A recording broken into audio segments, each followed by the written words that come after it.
Good afternoon and welcome to another edition of Awaken the World. My name is Garen and happy Ostera Day, everybody.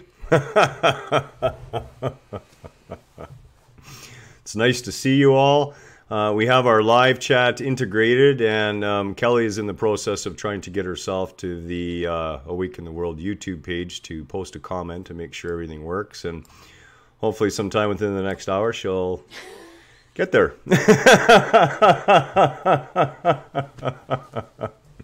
Oh, wait a minute. Hope springs eternal. You know, it's actually very rare, well, not very rare, but fairly rare to have Easter Sunday and April Fool's Day both fall on the same day. Ah, there you go. I always know you were around too. All these years, I knew you were out there somewhere, honey.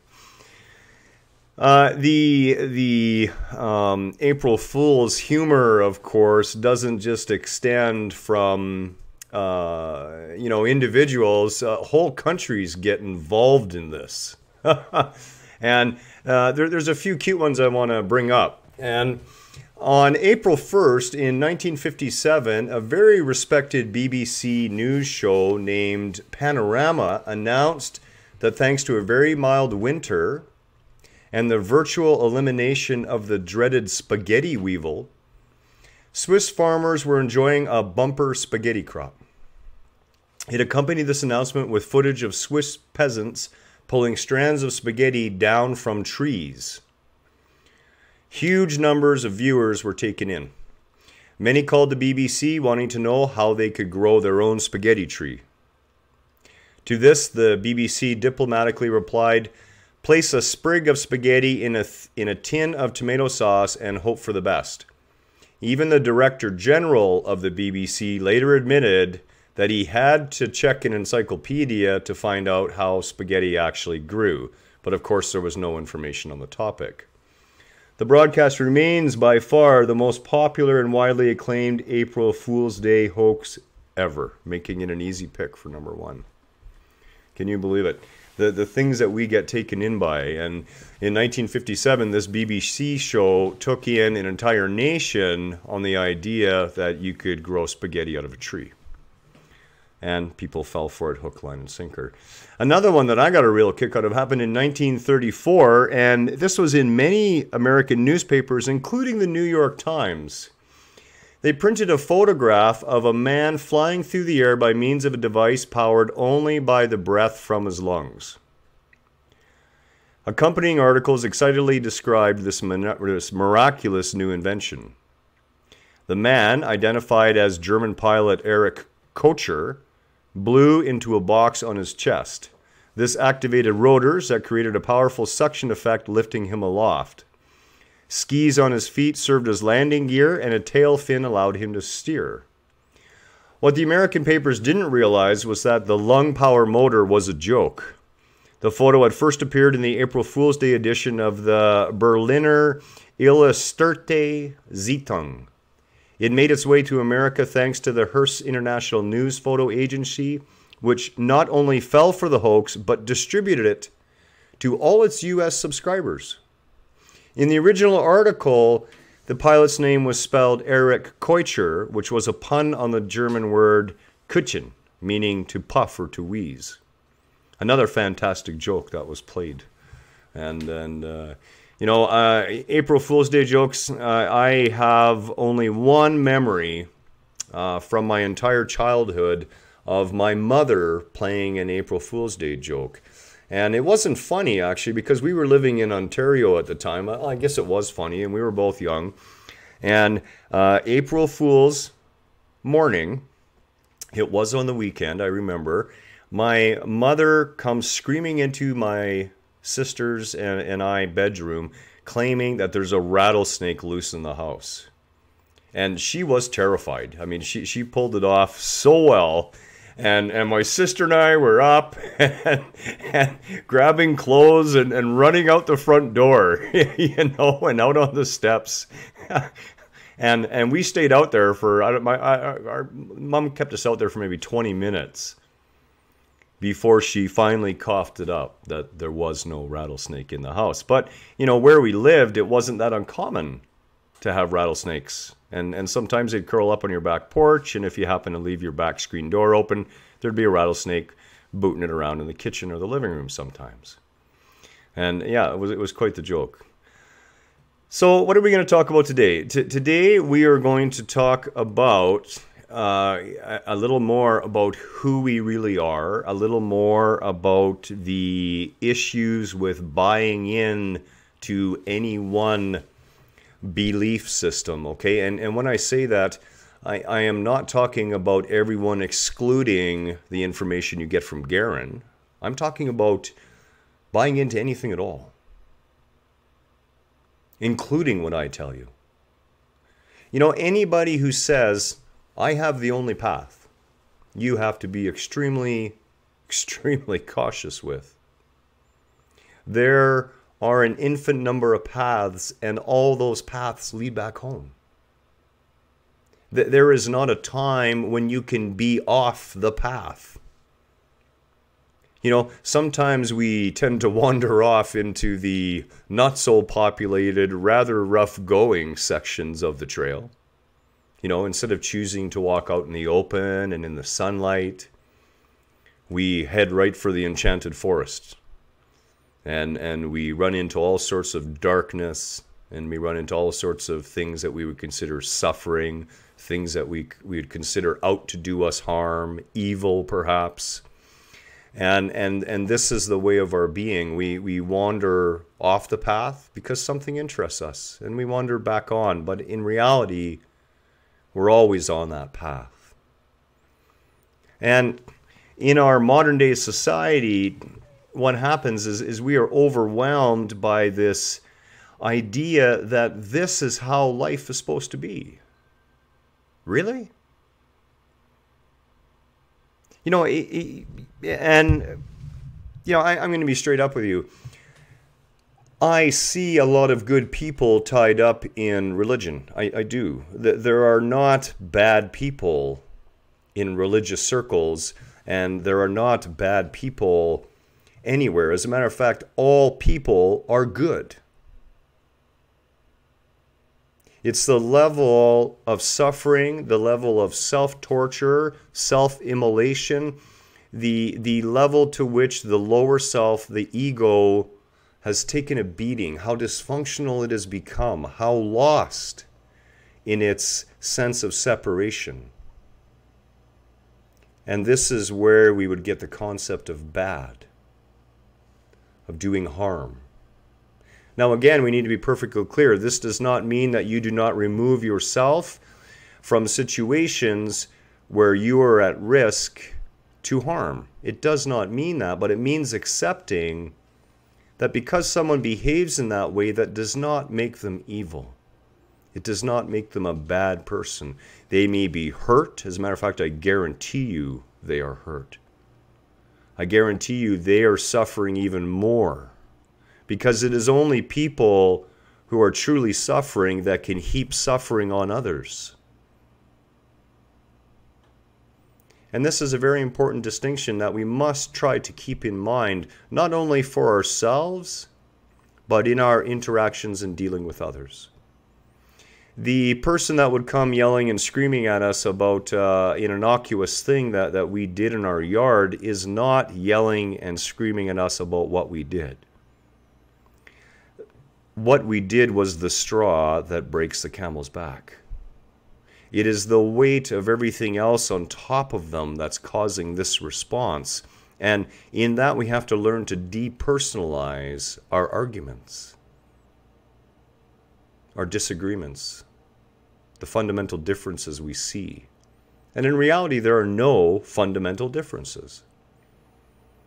But ego certainly likes to make them up.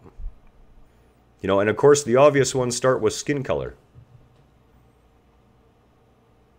And we have proven without a doubt that there is no doubt, no buts, no ifs, no how-abouts, that we are all the same race. There is no difference. The color of your skin is based on a genetic environmental heritage, nothing more. We are all one race. We are all one. We are all here manifesting as humans, what we call humans, having a human experience. But we ultimately are highly powerful spiritual beings having that experience. When it comes to our purpose, our purpose, it would be laughable at best to think our purpose is to come here, go to school for a certain number of years, get ourselves a job so we can buy lots of things, spend our life collecting, and then get rid of it all right before we die, and then die. Where is the living in that procedure? Where is the growth? The beautiful thing about it is no matter how unconscious we are, growth is life. You cannot help but grow. You can fight against growth all you want. You can fight against change all you want. But growth, change are interchangeable and a fact of life itself. And that's one of the biggest problems we face today. We are faced with a portion of our society on our planet that is waking up. It's waking up and looking around, and I remember when it first happened to me, basically overnight, I thought I had gone crazy because I woke up the next day and the world did not make sense anymore. I know my wife Kelly is still in that place sometimes. She's told me herself. She just can't, pull herself out of it. And it will take time. It really does take time to become used to the truth of that. Because, of course, we've spent our entire lives being trained differently. And crazy is a good thing. Let's look at humanity. And let's see if we as a species are exhibiting sane behavior. To our knowledge, despite the tens of thousands of habitable planets we have found, as it sits right today, this is the only one we know of for sure that can support human life. Yet, what do we do to this beautiful mother, Gaia? Well, what do we do to her? We are the only species that fouls its nest. As I mentioned the other day, born in 4 BC, the Roman philosopher and apologist Seneca said that man is a clean and elegant being. And of course, he was referring to mankind, women and men, the species. There is little that I see that is clean and elegant about the human species. And that's, of course, because of ego. Every day we have a choice whether we're going to operate from that low sense of self, and it's not even every day, it's every minute of every day. When we can choose to operate from that low sense of self, that small sense of self, the egoic sense of self, that separated being we think we are, that being that's all alone in its own head, that is suffering. Or we can choose to manifest our existence from the viewpoint of the higher self, that which we truly are, the Atma, the one spirit, the one sea of consciousness. In the last video, Cindy had mentioned it was a lot of S's, and I believe I responded with, boy, this is a hard one. She sells seashells by the seashore. She sells seashells by the seashore. Say that 10 times over really quick.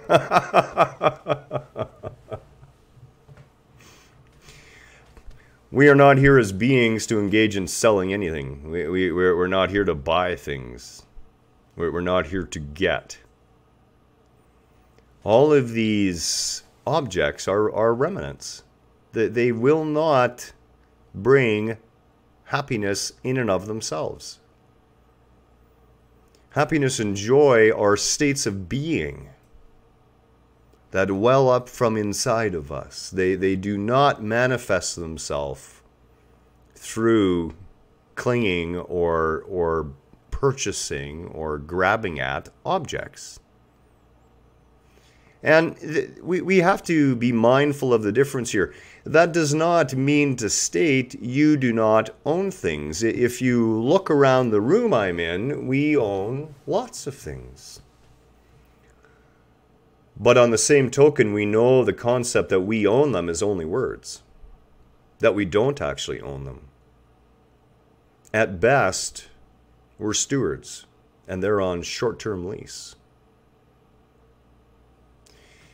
That will allow you to still enjoy the things you have without attaching to them.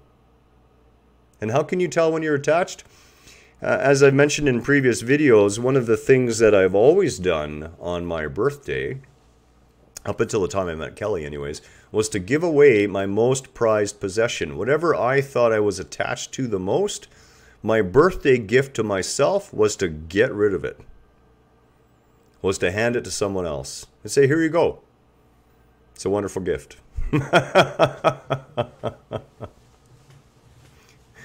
At Christmas time and during other holidays when we would normally give gifts, we don't. We tend not to. And the reason being is we don't want to saddle anyone with any more stuff. We would rather give of our time. We would rather give of our cooking, of our food, of ourselves. Going out and purchasing something for someone really these days seems to be more of a cop-out than anything else. And it is the same way with our technology, you know, and I've said this to my wife over and over again, face-to-face first and foremost. In all your dealings, choose face-to-face first. Choose to be in the presence of the person that you have to work with or deal with. Then and after, and only if that is not possible, then video chat.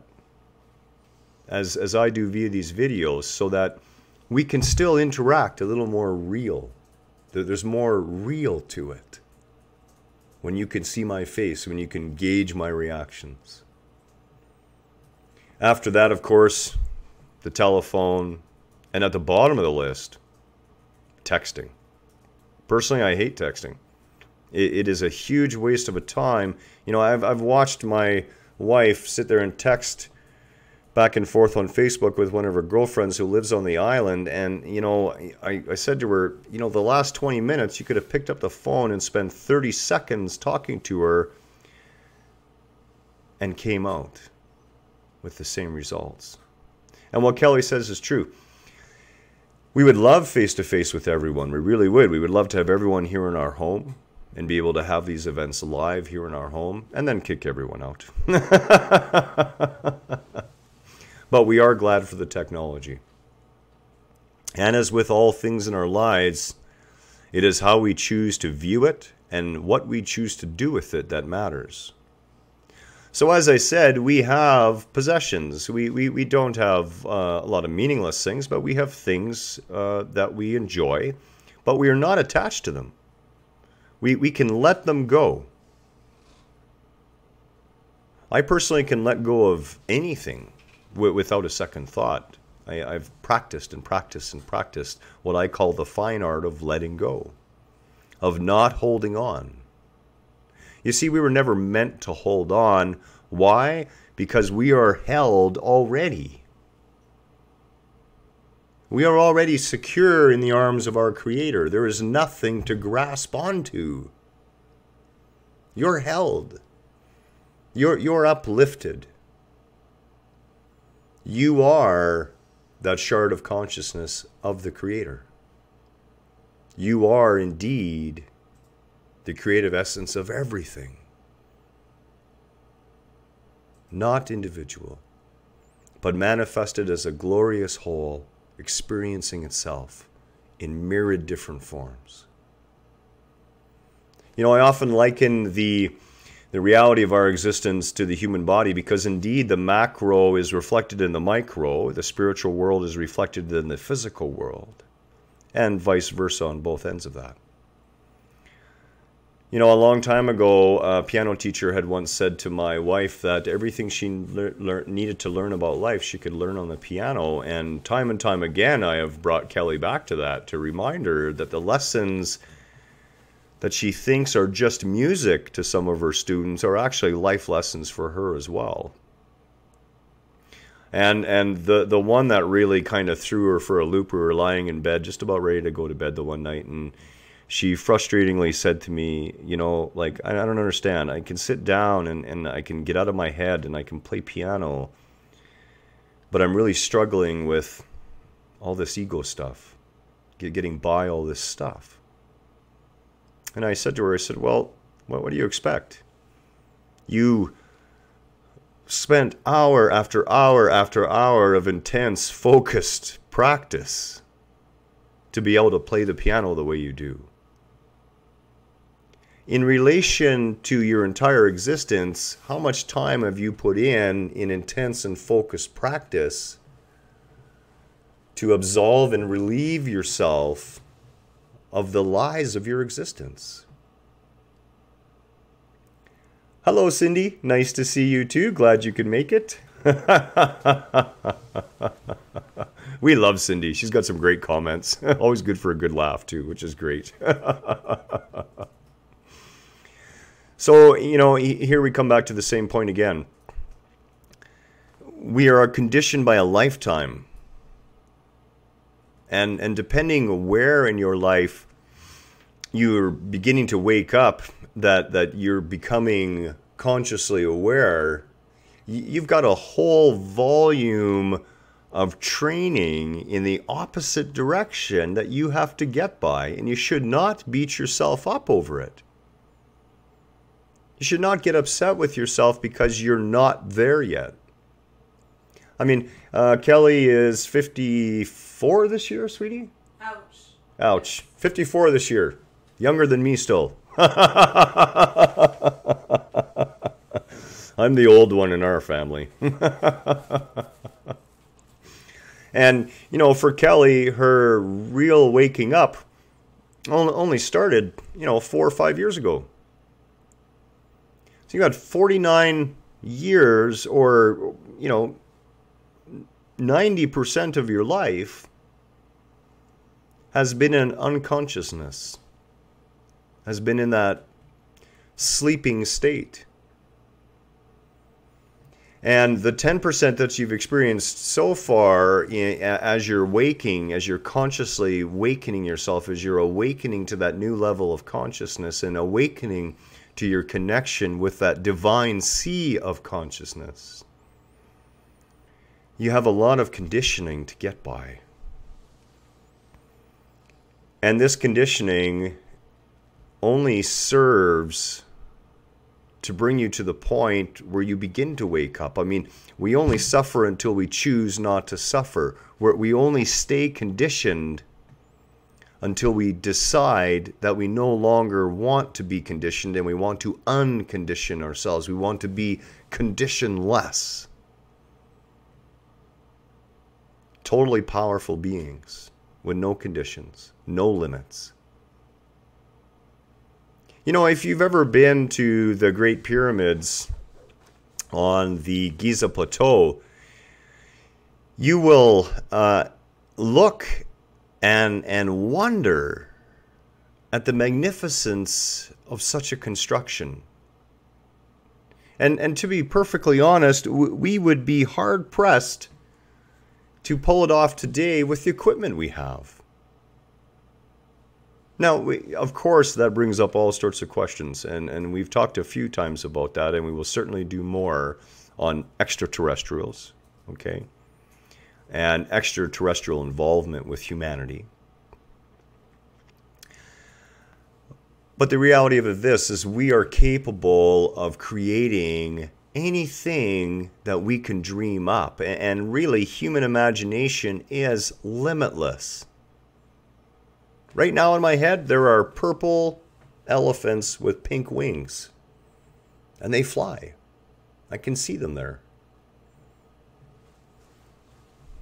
Don't let me get into a genetic lab, whatever you do.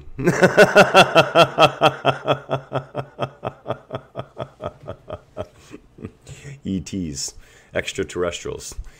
Here's the really big kicker, though. We're all extraterrestrials. It would be nice to think that human is the first being you've ever manifested, but that's simply not the truth. Human beings are a relatively new species on the universal stage, okay? And they are a glorious species. We really are unique. Our imagination is one of the few imaginations in the universe that is truly limitless.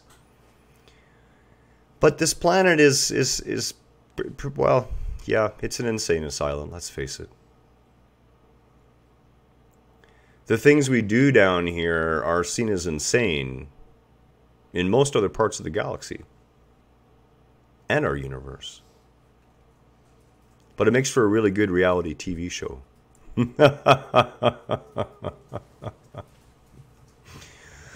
So why do we come to this earth if this earth is such a difficult and insane place? Well, of course, the answer is it's a great place to wake up.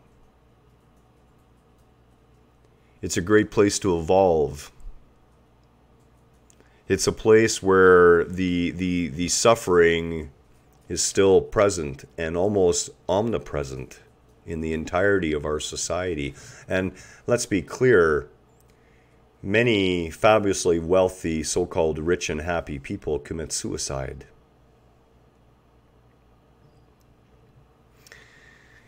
Kelly says she was reading last night that the earth is one of the hardest places to reincarnate to. And I wouldn't say the hardest. I would say the most confusing.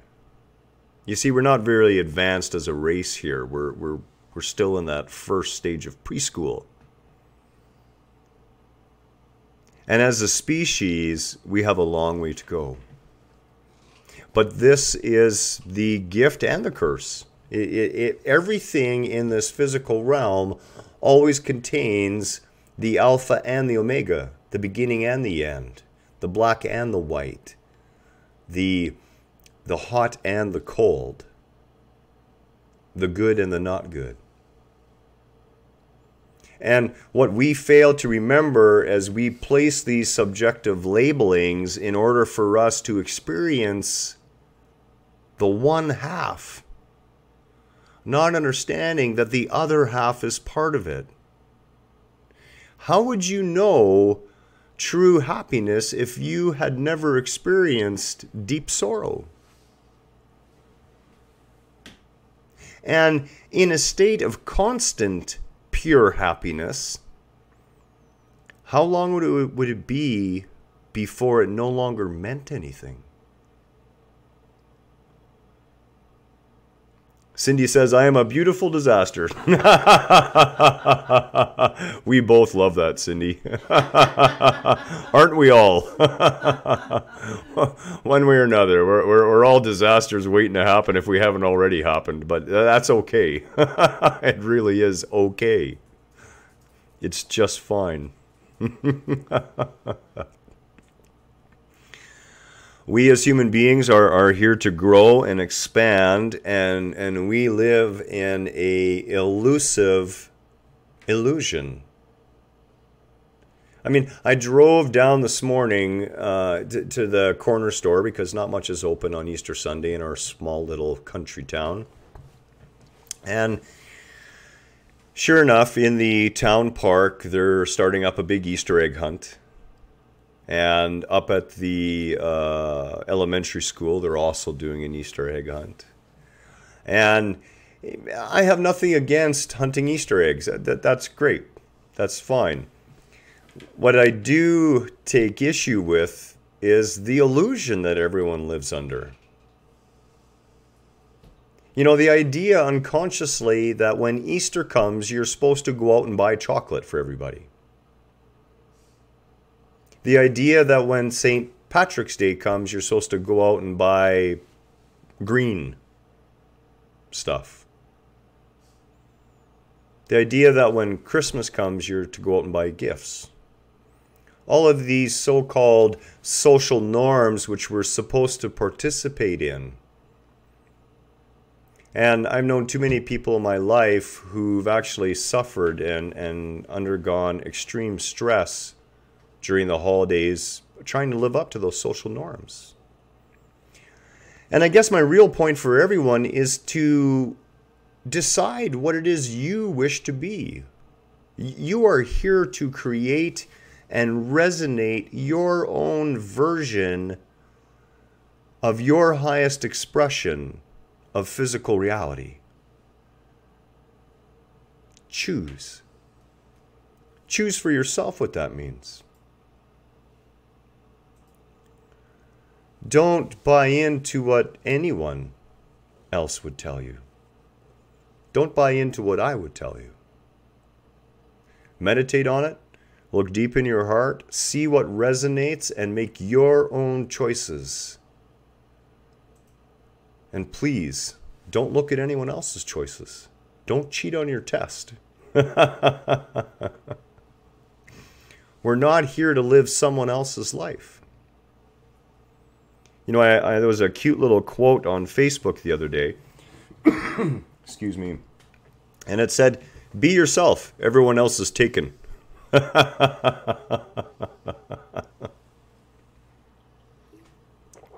I thought how true that is. How so many people, Kelly included for many years, they're not themselves. Instead, they're trying to be whoever everyone else wants.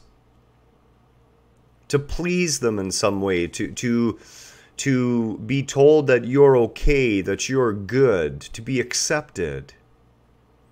And what do? We sell ourselves out during that. When we're out there trying to please someone else and we really, really don't want to be doing what we're doing, we've sold ourselves out. Not only are we bald-faced lying to the individual we're trying to please by doing something that we would not do,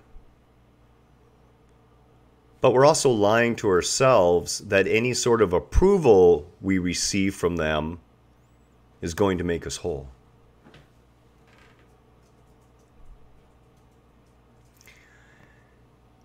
And, you know, I'm not picking on women, but I am pointing out that this is one of the biggest problems with the feminine today. And the reason it's there is thanks to the masculine. It is not women's fault. It is not a fault issue. It is a responsibility, though, to rise past that narrow-minded,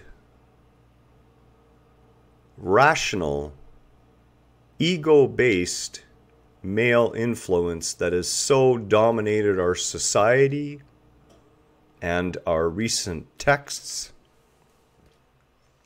and quite frankly is responsible for the state of the planet today.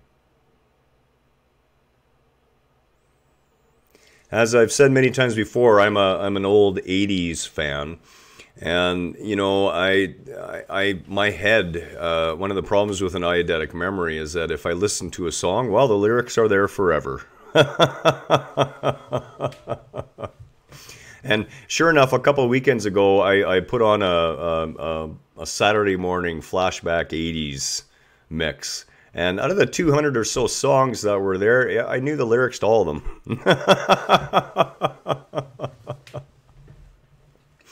And, you know, one of the lyrics that came up was actually from Genesis, and the song was called "Long, Long Way to Go."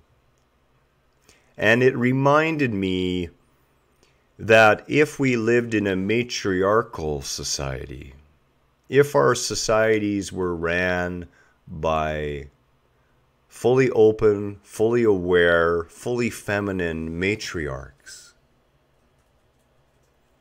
that the concept of someone's son lying bleeding in a field somewhere, which is happening right now,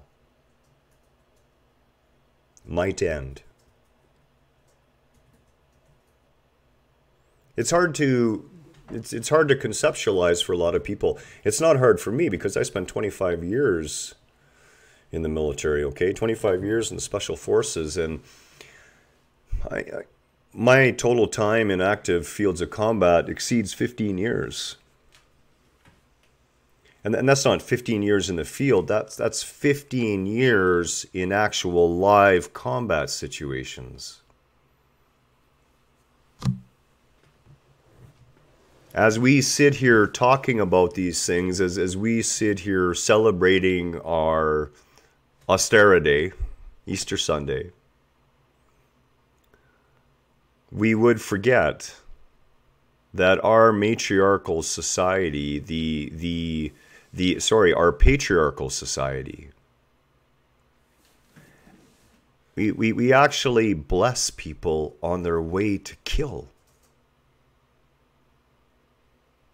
We drag our soldiers into churches and chapels, and we stand them before God, and we say that what they're doing is righteous and that God is on their side.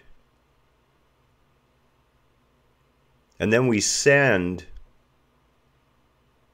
the children of our mothers out to die in a field. Why? Why? There's never been a war I was in that was for the reasons that we were given. We do it because it is the male patriarchal ego that says might is right. That says if they don't listen, then control them by force. And there's a real problem with this, and that's why things continue to fall apart. That's why every new law does not serve those it was intended to serve. It actually serves the people who would break the law. Because those of their own moral standpoint would never need a law to live by. Do I need a law that tells me it's a bad idea to drink and to drive? No, I don't. That's common sense. Or you'd think it would be. Where has all of that common sense go? It's gone up in the male ego. Cindy says she hates war and it's all about the money it creates. And you know, that is the closest answer to the truth. War is really about getting other people rich. It's another kind of subtle population control as well. It's never the old man sitting behind the office desk. Never people like Trump or Trudeau. And Trudeau's not that old, but he's going off of an old man, his dad, here in Canada, okay? Those people would never pick up a weapon and go off to fight for anything if their life depended on it. They wouldn't. And we have to ask ourselves, how long as a species are we going to sit here and trade human lives and the money that war creates and spends on itself, on the military-industrial complex, as we have senior citizens who don't have enough money for food or have to live in rooming houses, as we have homeless who line the streets, as we have over 70% of our modern-day populations experiencing some sort of mental issue, some sort of mental illness. 2/3 of the entire species is off its rocker in some way. When are we as a species going to wake up to that? And where does it start? Cindy's absolutely right. Common sense is no longer so common. As a matter of fact, common sense is more akin to a superpower. And I'm quoting one of our friends when I say that, just so the credit goes where it's due. Laura, this was you.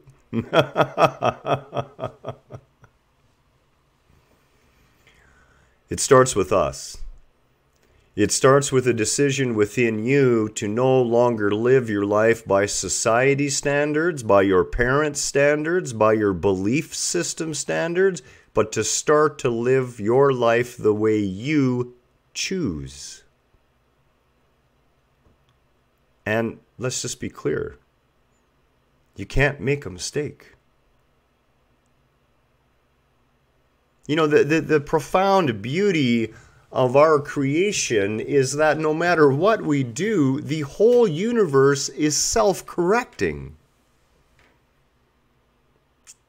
Anything that we do that we would perceive causes damage is made whole again.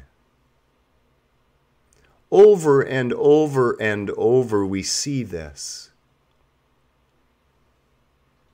And over again we have the choice to not bother doing the damage to start with, but instead to see the divine in everyone.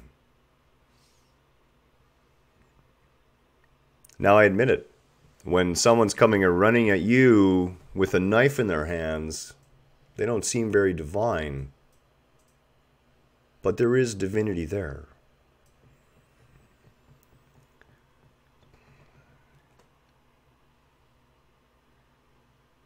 Cindy had commented, and she's right on target, of course, in regards to that this is the case. We trade off our fears as a society that have been programmed into us, that there is an enemy always to fear.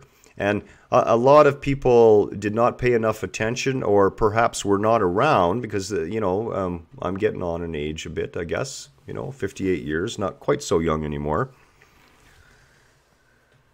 At the end of the Cold War, the world actually had an opportunity to wake up. If you look at all the lyrics of the songs that were being produced just prior to the end of the Cold War, you will see so many messages speaking of the new opportunity for peace, where finally we as human beings could say enough. The two most powerful nations on the planet at the time were finally going to make peace. As a species, we blew the opportunity. And why did we blow it? We blew it because the power and control structure that truly runs this planet created a new enemy. And that enemy was named the terrorist. And see, the terrorist was a stroke of genius, because the terrorist does not reside within a nation. There is not a nation to go out to fight, contrary to what we've been trying to do. The whole point of a terrorist is to incite terror, and indeed, the greatest terrorists we have live in our government and live in our media institutions.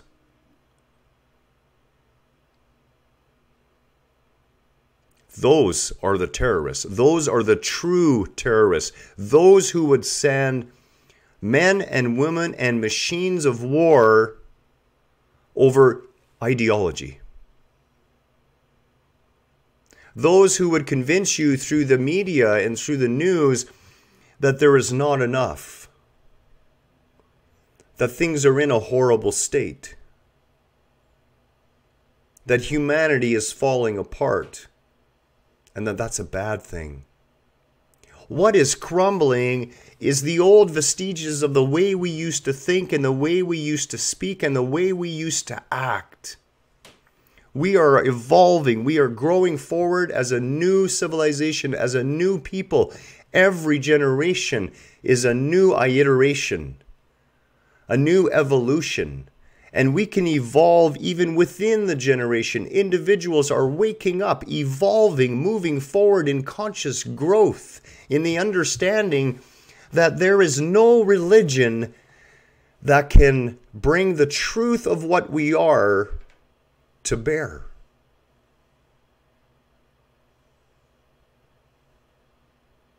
What we are is beyond our thoughts. It's beyond our concepts.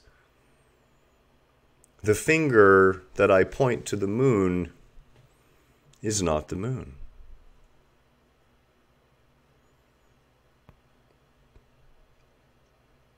On this day of what we would,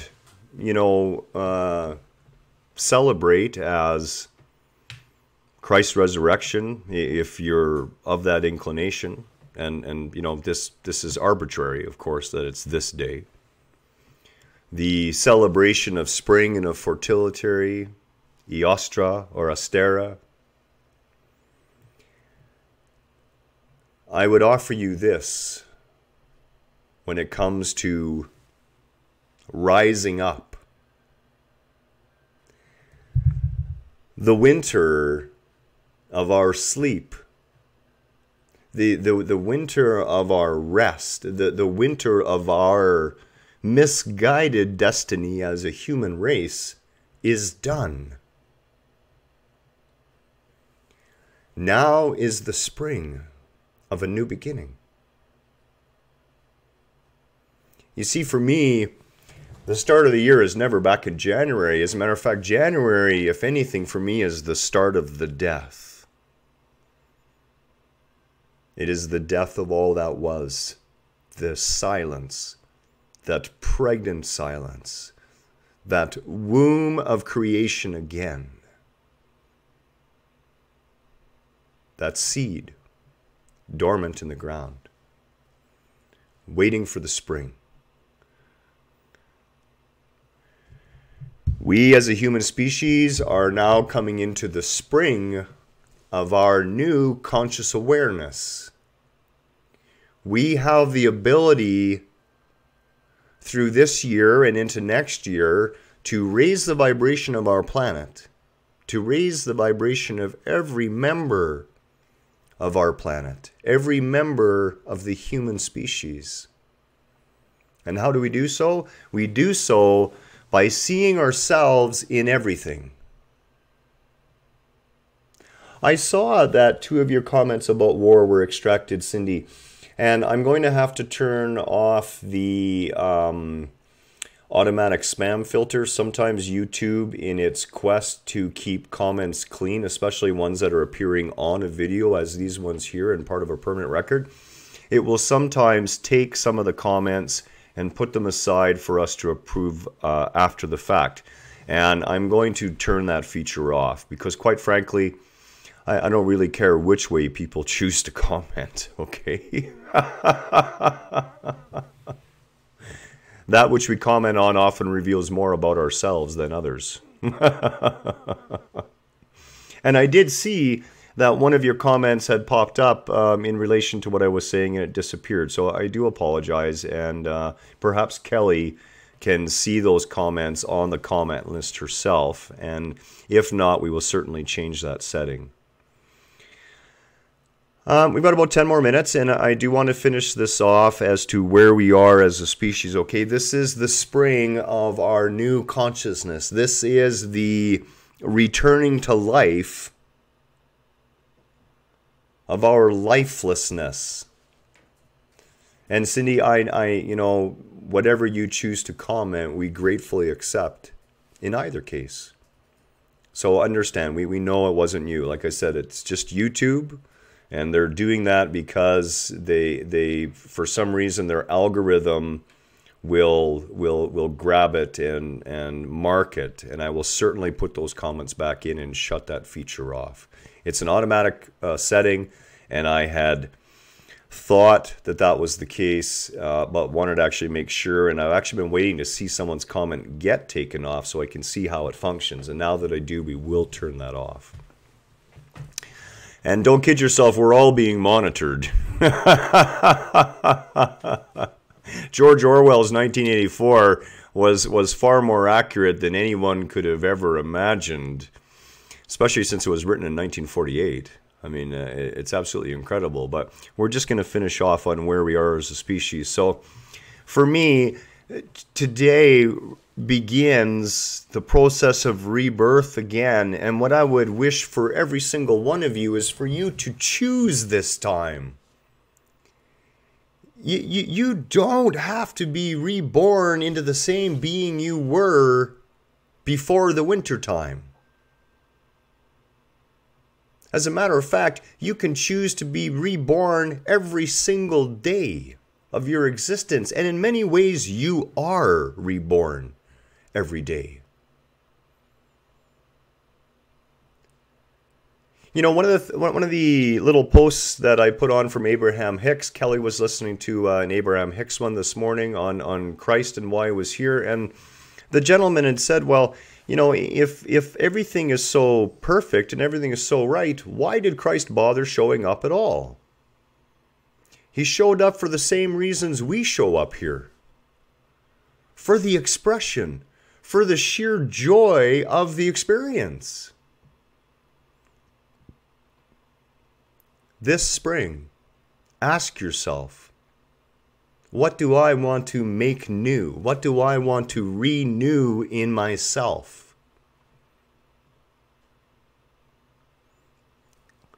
What do I want to express? Which seed of me do I want to flourish and grow?